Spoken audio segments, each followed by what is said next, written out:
Hey, what's up, YouTube? Hellskeeper12 here, and I'm here today to give you guys something that's light. When I mean by this light, I mean Dying Light. For all you guys that did not know, Dying Light came out this week, and I want to give you guys a little bit of review on this. Now, I want you guys to know that I came into Dying Light with an open mind, okay? I didn't watch any gameplay or any footage or even heard of the game a week before it even came out, so that way I can always save my experience, to going into a new game to get to my reviewers, alright? Now also that I want you guys to tell me how I did with the audio and the production of the video in the comment section below, so I can always change it or keep it the same, to your liking, so that way it helps me better pursue the viewer to either dislike the game if you may, or like the game, or even buy the game, okay? And I really hope that my opinion matters in this, okay? But I highly doubt it, because I know how people are. So with all that being said, let's go into the review. The story takes place in an island-based city overpopulated by zombies and humans, which are the survivors. The protagonist in the game, which is Kyle Crane, is an undercover operative sent by GRE to infiltrate the quarantine zone in the city of Haran, which is based in Brazil.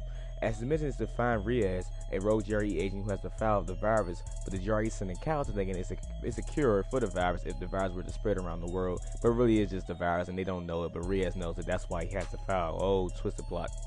But in the beginning of the game, while Kyle is parachuting into the quarantine zone to start his mission, he gets attacked by Reyes' men, or Reyes, whatever his name is. He gets attacked by them, and he gets bit by a zombie. And who comes in to help him? The Tower. The Tower is a group of survivors who permit in parkour. That's how they get around the city and complete their missions. Now, as you go into the tutorial, I guess, which is the parkour session, you notice that you get bit and you start to have these seizures, which lets you know if you're turning into the zombie. And that basically sums up the middle of the gameplay of the story mode of you basically finding answers and working with Reyes. So, twisted plot. Alright, let's talk about the gameplay. When I mean by the gameplay, I mean the mechanics, okay? Let's talk about this. Okay, first let's talk about the parkour system. The parkour system is the real reason why you're going to outrun those zombies at nighttime, alright? What I mean by parkour, I mean by running and sliding, running and breaking the zombie legs. Yeah, I know, right? Gruesome. The reason why you can climb on buildings, the reason why you can climb through windows, climb onto fences, climb over cars, anything. And what I mean by anything, I mean necessarily anything. It makes me feel like I'm playing Assassin's Creed or Infamous in first person, alright? And that's a good thing, because I love climbing stuff, okay? I love the parkour implement in this game. Okay, let's talk about the day and night cycle. Now, the nighttime gives the player a real challenge, like you really are surviving. Like, when I was playing, I was always running and watching my back for tyrant like zombies from Resident Evil that would come to chase your ass. And I mean by chase your ass, yeah, they relentless, okay? They run like wide receivers chasing the football. Let's also talk about the weapons in the game. Now, the weapons in the game are pretty good, they're pretty decent, they're okay. But let's talk about those blueprints. Now, the blueprints, you can get a regular blueprint or you get a legendary blueprint. And when you get a legendary blueprint, oh my god, they boost up your freaking weapons to a super max, like going from Kaioken Goku to Super Saiyan 3 Goku, okay? They really implement. Now, the elements they got, I think it's water, poison, fire, and electricity. I'm not too sure about the water, but when I was actually reading with my blueprints, I might have misread it and it said water, so my bad on that. But yeah, okay, so those weapons and the crafting system really comes in handy when you're actually surviving in the game, alright? Alright, so let's talk about what I liked in the game. What I really liked in the game was the graphics. What I mean by graphics, I mean the character design. The character design in this game are pretty cool, and they look pretty funny, and they look pretty realistic, okay? They look pretty dirty and stuff like that, but I like how you can change your clothes, because when you're scavenging, you're always going to find clothes to wear. I like the zombie design, and I note that every other zombie kind of does look the same, but at the same time, I want them to focus more on the mechanics than the zombie design.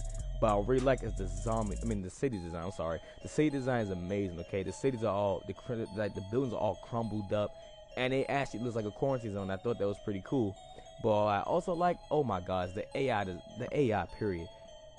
There's never been a time when I was running at night and I didn't see the freaking zombies coming at me, even with the flashlight off. And I thought that was pretty cool. And I thought that was pretty smart, because I would hate for me to just go through the whole night cycle just getting double points from all dumb zombies. Okay. Alright, so even the best game has cons, okay? I'm not just picking through the game looking for itty bitty stuff and itty bitty things so I can just, I can just say it. But the things I'm about to say, they need to be adjusted, okay? So let's first start off with this server. These servers are grade A ass, okay? Like with cheese on it, okay? That shit is disgusting, alright, man? First of all, there's no reason why I should only be playing with 10 to 15 minutes with my friends and then your game crashes. Yes, crash. Your game crashes. You don't get kicked, it crashes, okay? It sends you all the way back to the main menu. So then you have to go all the way back to your system, main menu. Then you have to come all the way to the game, okay? You know how annoying that is, doing that almost 24/7 anytime you want to play co-op? Oh, and did I mention that the story is boring? I mean, yeah, I gave you the story, but that shit is still boring, okay? Half the time I didn't even understand what's going on because I was too busy skipping the cutscenes. And the cutscenes are long as hell. I hit the circle button at least 6 times during the cutscene because they was just talking way too much. And the story doesn't really grasp anything either. Only reason why I understand what's going on now is because a couple people had died and I got the objective, alright? That's the only time when the story will grab your attention, is when somebody's either dying or somebody's yelling through your controller, okay? That's the only time it catches your attention. Now, granted, the story does get better as the game progresses, but at the same time, I feel as though the story to catch you throughout the whole game, okay?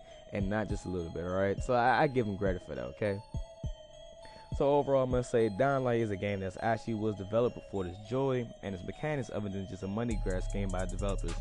Now, what I mean by this, that developers really did take an L to gain a W by letting their old-gen version of the game go to waste while keeping the next-gen game locked at 30 frames per second to help support the environment of the next-gen consoles. So overall, I would actually have to say Dying Light is actually worth $60. It can be possibly Game of the Year and really gives you a bang for your buck. Now, understand this, people.